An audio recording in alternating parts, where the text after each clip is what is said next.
listening to the Diplomats podcast on Asian geopolitics. As always, I'm your host, Ankit Panda, joining you from New York City. And today I'm very glad to have back on the show Shannon Tiezi, the Diplomats editor-in-chief and resident China watcher. How's it going, Shannon? Good, Ankit. Always a pleasure. Yeah, I'm lucky I get to have you on the show 2 times in a row. And we have quite a bit to follow up on, I think, from our most recent episode discussing Mike Pence's speech about China and U.S.-China relations. We talked a bit about competition, and one of the issues that came up in that discussion was the issue of Taiwan, which Pence alluded to in his speech as showing an example of how democracy is compatible with Chinese culture. And it appears that the U.S.-Taiwan relationship is as interesting as ever. In fact, just a few hours before we began recording this podcast, we got confirmation of the second U.S. Navy transit this year of the Taiwan Strait. The first transit occurred in July after, I believe, a gap of almost 11 years for a actual U.S. Navy surface combatant vessel. So the Taiwan Strait is now being used more regularly by the U.S. Navy. And of course, these are international waters, and the U.S. Navy claims that it's transiting lawfully, but obviously this does irk China. And Shannon, you'll recall we had this discussion on this podcast, I think in December 2016, right after that incredible phone call between then President-elect Trump and Taiwanese President Tsai Ing-wen. It was sort of unprecedented, and nobody really knew where the administration was going to go with its Taiwan policy at the time. We didn't have an affirmation from Trump of the U.S.'s One China policy until his first phone call with Xi Jinping in February 2017, which sort of normalized the U.S.-China relationship. So I guess the place I want to begin with here is we're seeing tensions rise between the United States and China along all sorts of lines, economic, strategic. And the Taiwan issue is, I think, at the top of the agenda. It certainly is on the top of the agenda for Beijing, which has made clear all sorts of red lines when it comes to the nature of the U.S. relationship with Taiwan. And we've seen a stepped up effort by Beijing to poach Taiwan's diplomatic allies away from it, leaving Taipei more isolated than ever. So you were recently in Taiwan earlier this year, and I wanted to sort of get a sense from you about what the mood right there is, right now is in Taiwan regarding regarding the broader, I guess, confrontation that's playing out between the United States and China. Do the Taiwanese sense more of an opportunity here, or are the challenges also quite apparent? I think they're trying very hard to frame it as an opportunity, but it's hard to kind of sidestep the major challenges that it poses. I was in Taiwan with a group of reporters at the very beginning of October for Taiwan's National Day celebrations, and they arranged meetings for us with a bunch of government officials, from the Mainland Affairs Council, National Development Council, and one thing that's really striking is how much Taiwan seems to have kind of, for the moment, given up on advancing the cross-strait relationship. And this was a theme in Tsai Ing-wen's National Day speech as well. The theme was kind of, we're not going to do anything to rock the boat. China knows where to find us if it changes its mind and wants to engage. But for now, we're going to focus on making Taiwan indispensable for the United States and for other countries around the world. So there's really this emphasis on shoring up Taiwan's own relationships with other countries as kind of a way to work around China freezing Taipei out.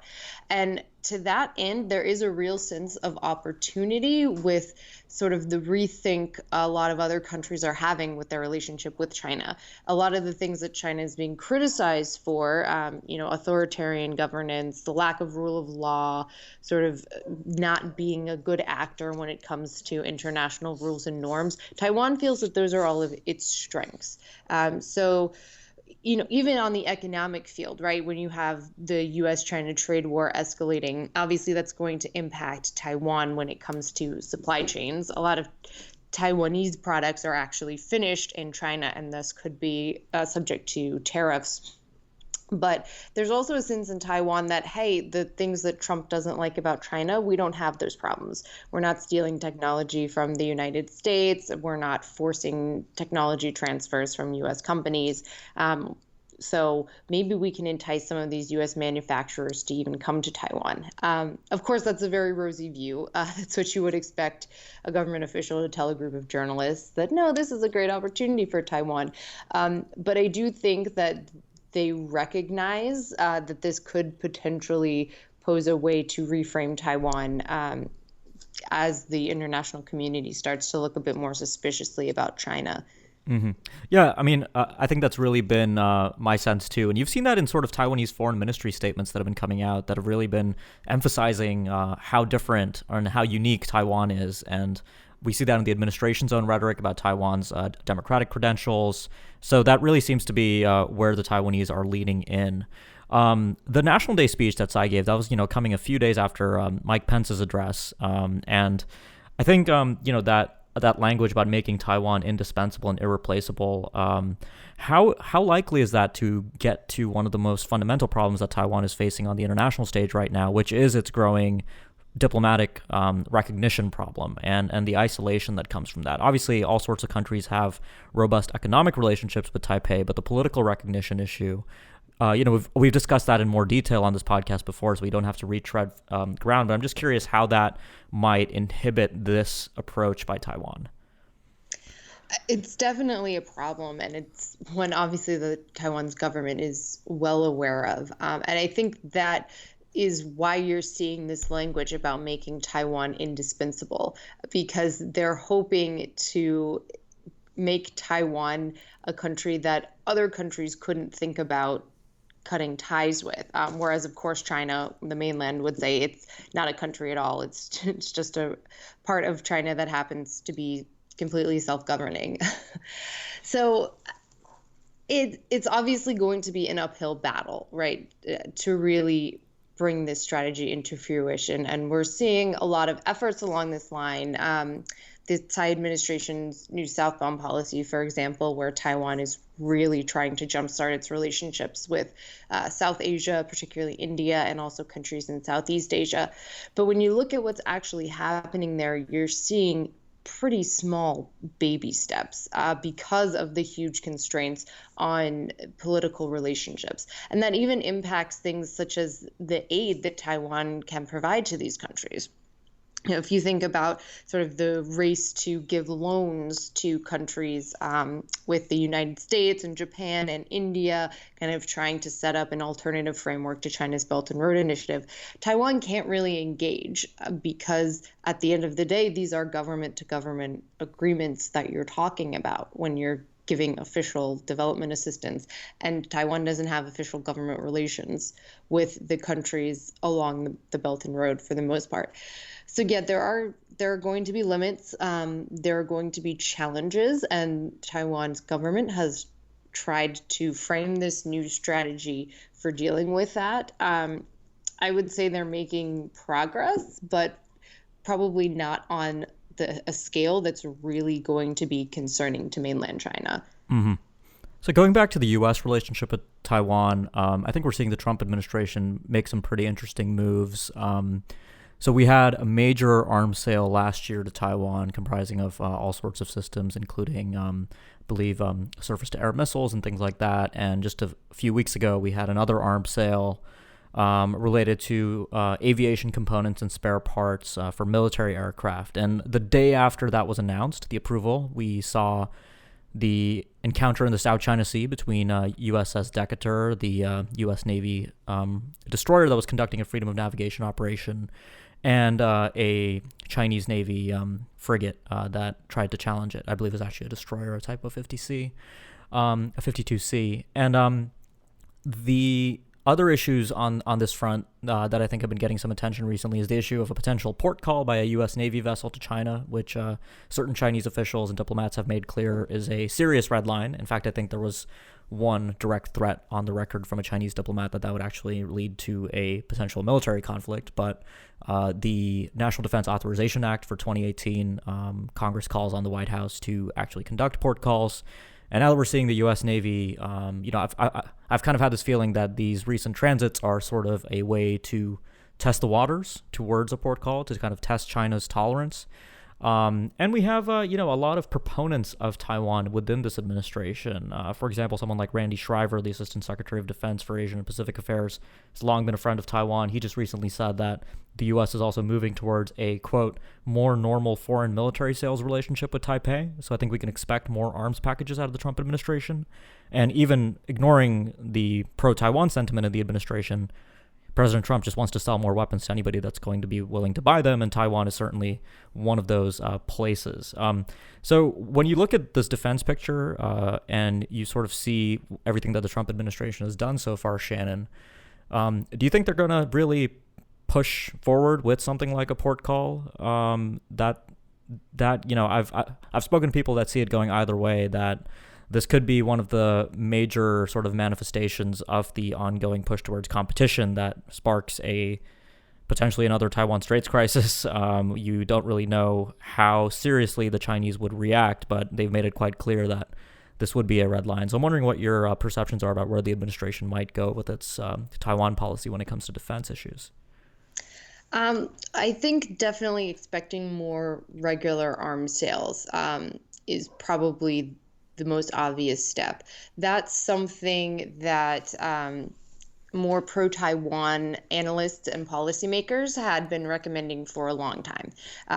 The criticism had been that this used to be a fairly regular thing, and when it was a fairly regular, every year, every 2 years, you're selling smaller arm packages to Taiwan, China had sort of gotten used to it. That was the perception. Now, of course, if you talk to the Chinese, they'll say, no, this was never okay. We were never happy with this. We've always pushed for it to end. But the perception by some in the United States was that when this was regular, it actually caused less friction than, once every 4 years having a massive, maybe billion-dollar arms sale. So I think that is definitely something to look for. And as you mentioned, we're already sort of seeing that trend with us having had 2 arms deals already in the first 2 years of the Trump administration. As for the port call, that's obviously going to be a much bigger ask. China, as you noted, has made it very clear this would cross a fundamental red line. But interestingly, we have seen sort of what you might call a trial balloon for that when a naval vessel, the Thomas G. Thompson, which operates under the U.S. Navy, but it's not really a naval warship, right? That actually docked in Kaohsiung in southern Taiwan. That's right. Now it's not the first time that this vessel has docked in Taiwan. And actually, Taiwan's defense ministry has been really trying to downplay this and say this has no military or defense implications. It's not a threat to China. Don't speculate about this leading to an actual U.S. Navy warship port call. But it's tempting to do that, right? Given what we've seen already, with the Taiwan Relations Act and people discussing this as a potential next step. So you could read that as a trial balloon. And the U.S.-China relationship didn't implode, although it's tough to say, given how bad the relationship is already, if that's really telling, or if the Chinese had just taken this into account when they made some of their more recent moves. Yeah. Obviously an actual warship visit would be much different. And there's varying theories on how China would respond. Right. And I think, I certainly would see that as a pretty serious step that would draw really, it's hard to say how the Chinese would react, but certainly I can imagine this administration actually pushing ahead with it. I've at least spoken to a few people within the administration that think it's a possibility, or at least it's on the table in a very serious way. The Taiwanese MOD's sort of public diplomacy around U.S. military activity in and around Taiwan is interesting to me because, as you noted, they really tried to downplay that port call incident. But today, when the transit happened, I think actually the first source that made it public was the Taiwanese MOD, that they made it public while the vessels were sailing through. They noted that they had entered the Taiwan Strait from the south, and then CNN picks up on it, gets a statement from the U.S. Navy. So they seem to be quite excited about the fact that the U.S. Navy was sailing through the Taiwan Strait. Obviously, those two activities are very different in nature, but I suspect that the Taiwanese have their own red lines that are maybe not so apparent to us. Yeah, and I think that just really gets to how sensitive this port visit would be. That from their reaction to the research vessel's port call in Kaohsiung, it seems pretty clear that Taiwan would not be entirely comfortable hosting a U.S. naval vessel for a port visit, given how quickly they tried to downplay that. But U.S. vessels sailing through the Taiwan Strait is another matter, and that's something that the Taiwan has been playing up, at least in what we've seen so far. As you mentioned, it's only been a few hours from the time we're recording this since the news broke. So there's a delicate balancing act. On the one hand, the Tsai administration has promised repeatedly that they're not going to do anything to harm the status quo. They're not trying to pick fights with Beijing. They're not trying to escalate tensions. But on the other side of things, they do want to show to their domestic audience that Taiwan does have international support, that Taiwan's relationship with its most important external partner, which is the United States, despite the lack of formal diplomatic ties, is progressing and it's moving forward. And so there's this constant balancing act that Taiwan itself is trying to do vis-a-vis China and the United States. And the United States obviously has its own calculations in that triangle as well. So yeah, things get very messy very quickly. Mm-hmm. Well, so let's move back a bit now and talk a bit about Taiwan's economy and domestic politics, if time permits. So we were talking before we started recording today, Shannon, and you said that you picked up some pretty interesting signals during your trip about the efforts ongoing right now in Taiwan to foster sort of domestic innovation in the economy. Can you tell us a bit about that? Sure. So as I mentioned, from Tsai Ing-wen's speech, there's a very strong current that Taiwan is focusing on Taiwan right now and sort of trying to ignore the China picture to the extent that is possible. And obviously, one of the ways that you make Taiwan stronger, more self-sufficient domestically is the economy. And this was an interesting theme that was kind of hammered home during our trip to Taiwan, which was arranged by the government. So you got a good sense of what message they were trying to send by who we talked to and where we went. There's a push to enter Taiwan into this race for the fourth industrial revolution, cutting edge technology, like AI, blockchain, big data, cloud computing, things like that. Taiwan has been very reliant on manufacturing, even if this is high-tech manufacturing, particularly semiconductors that we're talking about. But that also means a heavy reliance on China because a lot of those products are included into the supply chain that also passes through China. And of course, China itself is trying to cut into that industry because it wants to be a leader in semiconductors. So Taiwan is trying to diversify its own domestic economy where its strengths lie. Now, obviously, Taiwan's throwing its hat into a very crowded field. Mainland China is also pushing this, famously in the Made in China 2025 strategy. The U.S., of course, is trying to do this. Pretty much any advanced economy right now is looking to make its mark in the AI robotics field.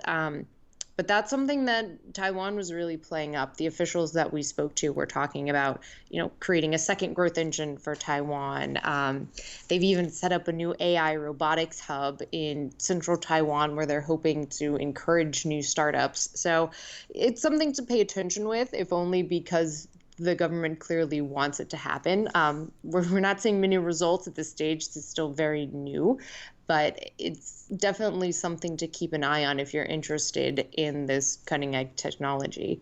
Yeah, and it's certainly, I think, an area where Taiwan has long punched over its weight, and even with China sort of stepping up now and pushing ahead with its own Made in China 2025 initiative, I think the Taiwanese have good reason to believe that this is a good place to put in some public sector investment and support behind these economic initiatives.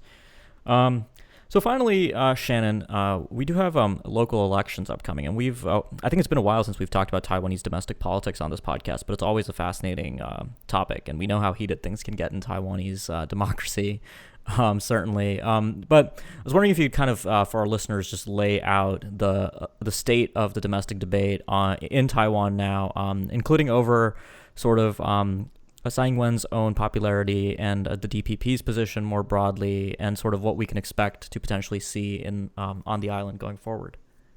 Sure. So local elections are coming up November 24th, I believe. And this is electing, mayors of Taiwan's major cities, and also local government, city councilors, things like that. So this doesn't have a direct impact on the way the central government is run, right? You're not electing a president or any national legislatures. Um, that said, these elections, as local elections around the world, are seen as sort of a barometer for how the ruling party is faring. So the DPP, Tsai Ing-wen's party, was swept into power in 2016 in a landslide. But before that, in 2014, at the last local elections, they had made huge headway in some what had previously been KMT strongholds. And that was seen as a precursor to them taking over the levers in the national government. A little under 2 years later. It's actually more like a year and a half, given the timing of the elections.